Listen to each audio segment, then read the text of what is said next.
como a gente pode observar no livro de Jó, quando a gente vai ler a história de Jó, a gente vai ver que Deus não está apenas elogiando Jó.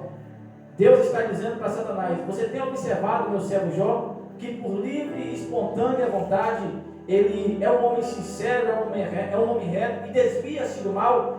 Deus está dizendo para Satanás que Jó não está sendo obrigado, que Jó não é obrigado, mas por escolha dele, ele está escolhendo servir a Deus, ser fiel a Deus todos os dias da sua vida.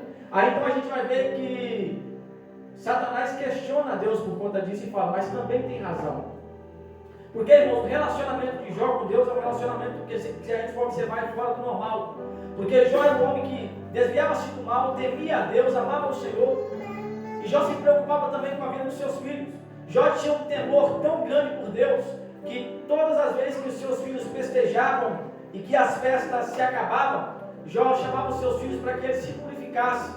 Só que Jó ficava tão preocupado que apenas o seu filho se purificar não era o suficiente. Porque Jó, quando ele estava na cama, ele começava a pensar: e se por acaso meu filho, no seu coração ou no seu pensamento, ele insultou a Deus, ou eles ofenderam ao Senhor? Então Jó, com essa preocupação, toda vez de madrugada ele levantava e oferecia sacrifício pelos seus 10 filhos. Ele toda vez de madrugada oferecia 10 sacrifícios queimados no fogo pelo seu filho, assim que acabava aquela festança. Por que ele já fazia isso? Porque Jó temia ao Senhor, já conhecia a Deus e sabia da importância que Deus tinha na sua vida. Louvado seja o Senhor. Então, o relacionamento de Deus com Jó e o relacionamento de Jó com Deus, a gente vai ver que é a causa, na verdade, dele passar por essa dificuldade. Porque é a fidelidade de Jó que vai ser colocada em jogo, é a fidelidade de Jó que vai ser colocada à prova. Aí, quando Deus fala: você tem observado meu servo Jó? Homem temente a Deus, desviando-se do mal. Aí Satanás vai falar: mas tem razão. Porque tudo que ele tem foi o Senhor que deu, e o Senhor abençoa e continua abençoando. Tira tudo dele e você vai ver se ele não blasfema de você na tua face. Aí Deus fala: vai, troca tudo enquanto Jó tem. Só não troca na tua vida. Só não troca na vida dele. E aí, a partir daquele momento, Jó começa a passar pelos dias mais difíceis da sua vida.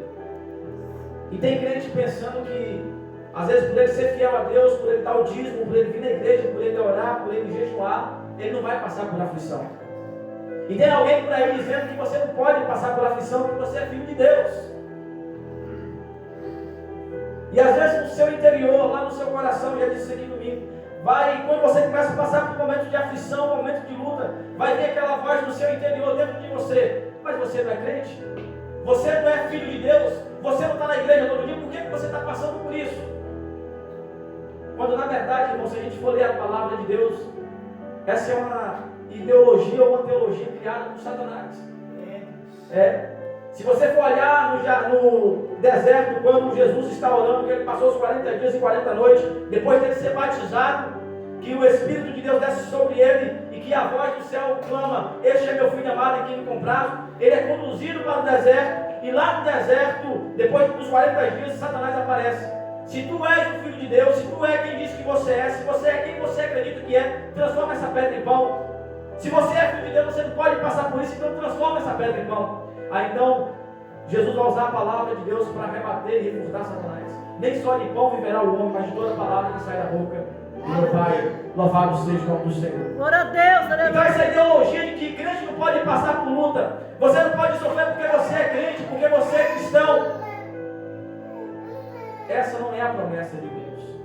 Jesus disse: no mundo tereis aflições, mas tem bom ânimo, eu venci o mundo. Se você for ler Isaías 43, Deus está dizendo que Ele não vai te livrar do fogo, Ele vai te livrar do fogo. Se passares pelo fogo, o fogo não queimará, nem a chama arderá em ti. Então Ele vai te livrar do fogo, não do fogo. Louvado seja o nome do Senhor.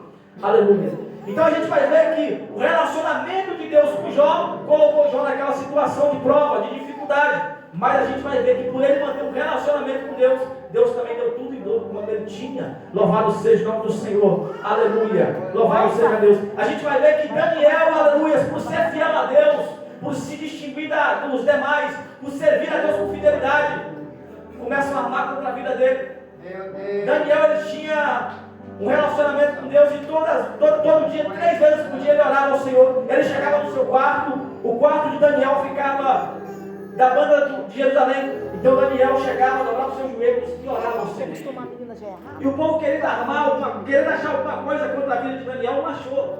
Aí eles falam assim, bom, já que a gente não pode encontrar em Daniel falha alguma e nem vício, a gente vai atacar ele na lei do seu Deus, no relacionamento dele com o Deus dele. Então eles vão lá diante do rei e falam, rei, vamos colocar um decreto que durante 30 dias ninguém vai adorar, clamar a outro Deus a não ser você. E o rei gostou da palavra e assina o decreto. Mas Daniel continuou com o relacionamento com Deus. Ele continuou adorando a Deus, ele continuou orando os 3 dias. E aí aqueles que armaram contra ele viram que ele estava orando. E aí foi lá para o rei e falou, rei, olha só, Daniel, ele quebrou a luz do seu mandado, ele quebrou o selo que o Senhor falou, ele quebrou o decreto. Ele está orando, ele está clamando a outro Deus a não ser o Senhor.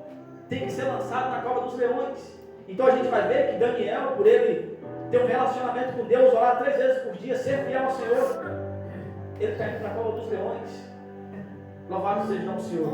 Mas a gente vai ver que por ele continuar sendo fiel a Deus, continuar orando e não desistir, a gente vai ver que Deus envia um anjo lá na cova para trancar a boca do leão, e o leão é obrigado a continuar com fome. Louvado seja o Senhor, porque Deus guarda os seus, Deus ele é fiel.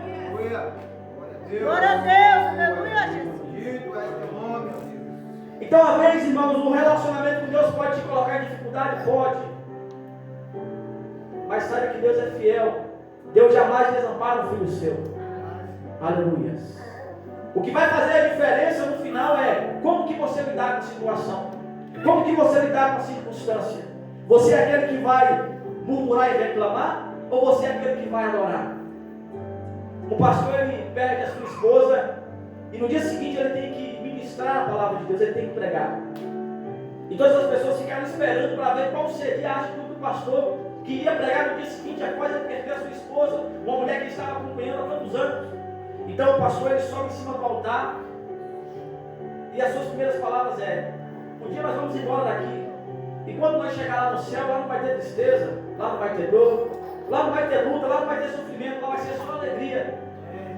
Então é apenas nesta vida, a qual nós estamos vivendo agora, que nós temos o privilégio e a honra de adorar a Deus em meio ao sofrimento. Louvado seja o Senhor. Então a dor, a dificuldade não é para você reclamar, mas é para você continuar adorando a Ele. Louvado seja o Senhor. É para você continuar servindo a Ele com fidelidade, honrando a Ele. Porque é só nessa vida, irmãos. É só nessa vida. É só exatamente aqui, agora, que em meio à dor, a dificuldade, a luta, você tem a oportunidade de continuar adorando a Deus, de continuar servindo a Ele, de continuar a luz, buscando a presença dEle. Louvado seja o nome do Senhor. É somente aqui. Aleluia. Então a gente vai ver que o relacionamento de Jó com Deus foi o que colocou Jó naquela situação. Mas às vezes, irmãos, não é só o relacionamento com Deus. Existem pessoas que passam por dificuldade e aflição também, e que não é causado pelo relacionamento com Deus, não. Se a gente for olhar, por exemplo, o livro de Jonas, a gente vai ver que Jonas recebe uma ordem do Senhor. E a ordem é para que ele fosse a uma determinada cidade e pregar a palavra de Deus. Jonas ouve a palavra de Deus e desobedece ao Senhor. Ele é desobediente à palavra de Deus. Então a gente vai ver que Jonas, ele peca contra Deus por desobediência. E por causa do pecado, Jonas, que era um homem que agora estava sendo designado a levar uma mensagem do Senhor, ele entra numa embarcação e na embarcação vai parar no fundo do mar, na barriga de um peixe. Então a gente vai ver que por causa do pecado, Jonas começa a descer. Então às vezes a pessoa também está em dificuldade, em aflição e luta, porque ela leva uma vida de pecado, ela vive no meio do pecado, ela anda no pecado. E qual foi a solução para Jonas? O arrependimento. Porque lá na barriga do peixe, ele se arrependeu. Ele olhou para si e falou assim, e faz uma oração. Ele se arrependeu. Então, a partir da oração de Jonas, do arrependimento dele, a Bíblia fala que Deus faz com que o peixe vomita Jonas na terra novamente. Louvado seja o nome do Senhor. Essa é a solução para o pecador. Essa é a solução para o homem e para a mulher que anda no pecado. Às vezes leva uma vida tribulada, uma vida de dificuldade, uma vida de aflição, de luta, e se pergunta por que está dando tudo errado. É porque às vezes você leva uma vida de pecado. E a solução é o arrependimento, é se aproximar de Cristo, é receber o convite dele. Vinde a mim todos que estáis cansados e oprimidos, e eu vos aliviarei. Tomai sobre vós o meu jugo, aprendei de mim, sou manso e humilde. Louvado seja o Senhor. Esse é o convite dele. A solução para o pecador é receber esse convite, é estender a tua mão para o céu e aceitar Jesus como Salvador da tua alma. Louvado seja o nome do Senhor. Aleluia.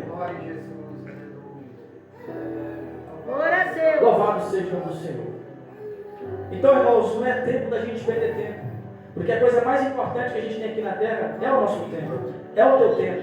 Louvado seja o nome do Senhor. Porque uma hora que você perde, não retrocede, não volta atrás, você não consegue recuperar ela. Então aproveita ela da melhor forma possível. Aproveita ela da melhor forma possível na presença de Deus. Louvado seja o nome do Senhor. Porque a gente sabe que o mundo lá fora não tem nada para oferecer para mim, nem para oferecer para ti. Mas na presença de Deus a gente tem uma promessa. Louvado seja o nome do Senhor. Aleluia. E que promessa é essa? De um dia nós encontrarmos com Ele nas mansões celestiais.